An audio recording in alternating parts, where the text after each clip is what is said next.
The U.S. is set to impose billions of dollars worth of tariffs on Chinese goods Friday.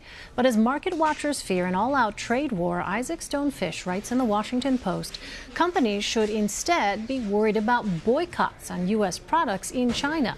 Isaac Stonefish is a CBSN contributor and senior fellow at the Asia Society's Center on U.S.-China Relations. He joins me now from Goldsboro, Pennsylvania. So, Isaac, in your Washington Post article, you wrote, American companies in China should be wary of more unofficial responses to these tariffs. Can you elaborate on that?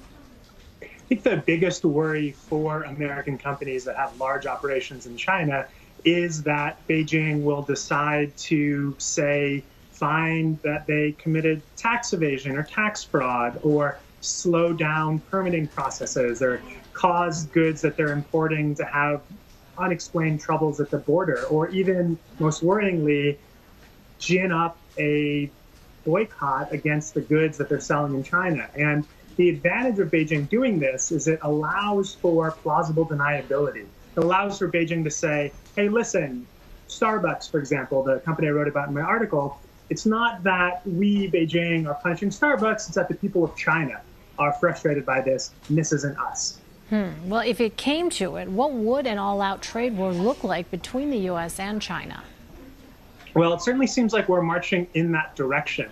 Right now, as of 12:01, we have that $34 billion of tariffs that will be levied.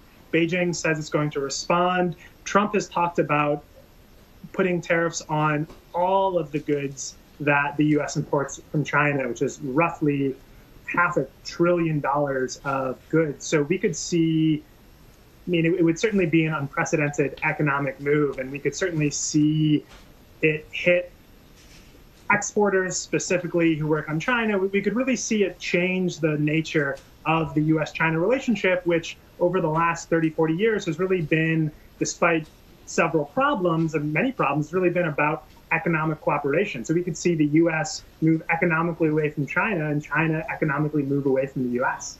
Well, looking forward, do you think this is going to get worse before it gets better?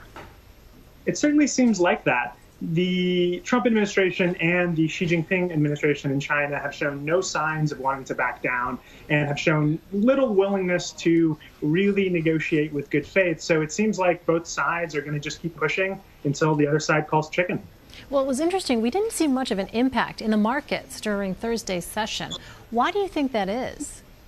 I think the U.S. economy, luckily, is quite strong right now. We have very low unemployment numbers. We have healthy projects for growth. And this is in contrast to the Chinese economy, where there's a lot of worry about mounting debt, and they have a bearish stock market right now. So I think the Trump administration feels, hey, if we're going to push China on trade practices that we feel are unfair, let's do it when the U.S. economy is in a very healthy place. All right, Isaac Stonefish. Isaac, thanks very much.